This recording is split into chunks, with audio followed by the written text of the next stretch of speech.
ఈ 2004 నుంచి 2014 మధ్యలో ఈ ప్రాంత ప్రజలు ఉమ్మడి ఆంధ్రప్రదేశ్ రాష్ట్రంలో వివక్షకు లోనవుతున్నాము, మా ప్రాంతానికి రావాల్సిన నిధులు రావడం లేదు, మా నీళ్లు మాకు పారడం లేదు, మా ప్రాంతానికి ప్రత్యేక రాష్ట్రమే పరిష్కారము అని చెప్పి ఆనాడు ప్రజలందరూ కలిసికట్టుగా కోదండరామ్ గారి నేతృత్వంలో వారి నాయకత్వంలో మనం అందరం కలిసి కొట్లాడితే తెలంగాణ రాష్ట్రం అనేది కల సాకారమైంది. ఈ తెలంగాణ రాష్ట్రం ఇవ్వాలన్న ఆలోచన ఇచ్చి నిరూపించిన శక్తి కాంగ్రెస్ పార్టీది, శ్రీమతి సోనియా గాంధీ గారిది. ఆ ఇచ్చిన తెలంగాణ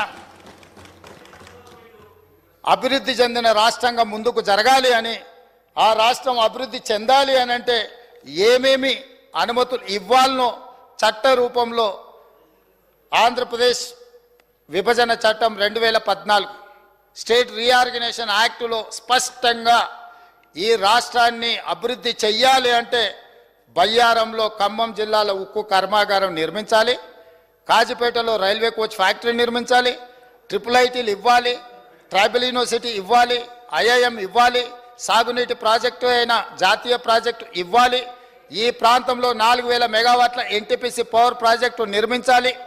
ఈ ప్రాంతానికి ఏమేమి కావాలనో క్షుణ్ణంగా ప్రతి అంశాన్ని పరిగణలోకి తీసుకొని రేపొద్దున ఎవరు వచ్చినా కూడా మన తెలంగాణకు అన్యాయం జరగకుండా చట్టబద్ధత కల్పించి లోక్సభలో రాజ్యసభలో బిల్లును ఆమోదింపజేసి హైదరాబాద్తో కూడుకున్న తెలంగాణ రాష్ట్రాన్ని శ్రీమతి సోనియా గాంధీ గారు, మన్మోహన్ సింగ్ గారు మనకిచ్చిండ్రు.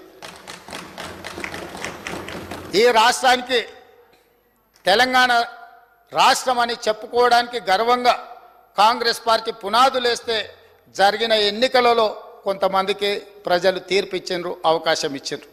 ఆ తీర్పును అవకాశాన్ని 10 సంవత్సరాలు కేంద్రంలో నరేంద్ర మోడీ గారు ఉండొచ్చు, రాష్ట్రంలో కల్వకుంట్ల చంద్రశేఖరరావు గారు ఉండొచ్చు. పునర్విభజన చట్టంలో ప్రజాస్వామ్య దేవాలయమే పార్లమెంటరీ వ్యవస్థ, పార్లమెంట్. ఆ దేవాలయంలో చేసిన చట్టాలను కూడా 10 సంవత్సరాలు అమలు చెయ్యలేదు. అమలు చెయ్యకపోవడానికి గల కారణాలు ప్రజలు గుర్తించినరు.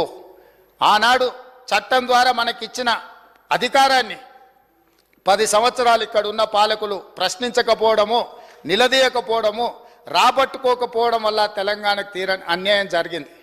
కనీసం ఇప్పుడైనా నరేంద్ర మోడీ గారు ఈరోజు 10 సంవత్సరాలు అమలు చేయని విషయాలను ఈ బడ్జెట్లోనైనా తప్పకుండా చేస్తారన్న ఆలోచనతో చేయాలన్న ఉద్దేశంతో మేము డిసెంబర్ 3, 2023 నాడు ఫలితాలు వచ్చిన ఎంబడే 7 తారీఖు మేము ప్రమాణ స్వీకారం చేసిన మరుక్షణం కేంద్రంలో ప్రధానమంత్రిని, హోంమంత్రిని, వివిధ శాఖల మంత్రులను, ప్రధానమంత్రి గారిని స్వయంగా 2 సార్లు ఢిల్లీకి వెళ్ళి కలిసినాం.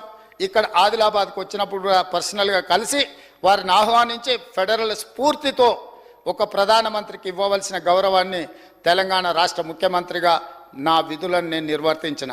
ఆ సందర్భంలో ప్రధానమంత్రిని నేను స్పష్టంగా చెప్పిన, మీరు ఒక పెద్దన్న, ప్రజాస్వామ్యంలో వివిధ రాష్ట్రాల ముఖ్యమంత్రులకు ఈ దేశ ప్రధానమంత్రి ఒక పెద్దన్న లాంటి వాడు, మీరు పెద్దన్న పాత్ర పోషించండి, మా రాష్ట్రానికి రావాల్సిన నిధులు, మాకు ఇవ్వవలసిన అనుమతులు మీరు ఇవ్వండి, మీ పెద్దన్న పాత్ర మీరు పోషించండి అని నేను చెప్పిన.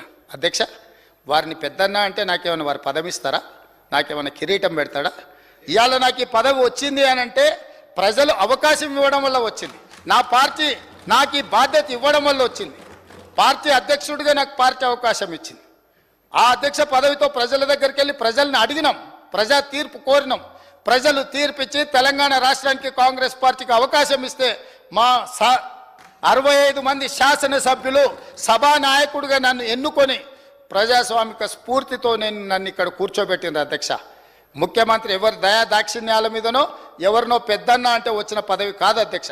కానీ తెలంగాణ రాష్ట్ర ముఖ్యమంత్రిగా 4 కోట్ల ప్రజల యొక్క హక్కులను కాపాడాల్సిన బాధ్యత నా మీద ఉంది. ఈ గురుతరమైన బాధ్యతను అమలు చేయడానికే ఒక అడుగు ముందుకేసి ఒక మెట్టు దిగి ఈ దేశ ప్రధానమంత్రిని, మీరు ముఖ్యమంత్రులకు అందరికీ పెద్దన్న లాంటి వారు, మీరు పెద్దన్న అంటే పెద్ద మనసు చేసుకొని తెలంగాణ రాష్ట్రానికి ఏవైతే చట్టం ద్వారా హక్కులు కల్పించినరో ఆ హక్కులను అడ్డుకోకండి, తెలంగాణకు అనుమతులు ఇవ్వండి అని చెప్పి వారికి విజ్ఞప్తి చేసినాం.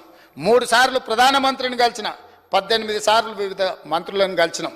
ప్రతి ఒక్కరిని కలిసి తెలంగాణ రాష్ట్రానికి రావాల్సిన బయ్యారం ఉక్కు కర్మాగారం గురించి, రైల్వే కోచ్ ఫ్యాక్టరీ గురించి, గిరిజన యూనివర్సిటీ గురించి, IIIT గురించి, IIM గురించి, మూసీ పరివాహక ప్రాంతం అభివృద్ధి కోసం, రీజనల్ రింగ్ రోడ్డు కోసం, పాలమూరు రంగారెడ్డి ఎత్తిపోతల ప్రాజెక్టు కోసం, ఈరోజు ఈ రాష్ట్రంలో జరగవలసిన అభివృద్ధి కోసం, సెమీ కండక్టర్స్ కోసం, అదేవిధంగా IT పరిశ్రమల కోసం, ఈరోజు ఫార్మా పరిశ్రమల కోసం అనుమతులు ఇవ్వండి, మీరు నిధులు ఇవ్వండి అని చెప్పి ఈరోజు వారిని కలిసి మేము విజ్ఞప్తి చేయడం జరిగింది అధ్యక్ష. ఇవన్నీ కూడా ప్రజాస్వామిక స్ఫూర్తితో పనిచేయాలన్న ఆలోచన, అంతే తప్ప ఎవరి దగ్గరనో వంగిపోవడమో ఎవరి దగ్గరనో లొంగిపోవడానికి ప్రయత్నం చేయలేదు అధ్యక్ష. ఇన్ని ప్రయత్నాలు చేసినా కేంద్ర ప్రభుత్వం మన పట్ల వివక్ష చూపించింది. ఇది వివక్షనే కాదు, కక్షాపూరితమైన చర్య అని చెప్పి నిర్ద్విధంగా సభ ఖండించాలి అని చెప్పి ఈరోజు ప్రత్యేకంగా రోజు మొత్తం ఈ సభలో చర్చ పెట్టి ప్రతి సభ్యుడికి అవకాశం ఇచ్చి మీ అభిప్రాయాలు చెప్పండి,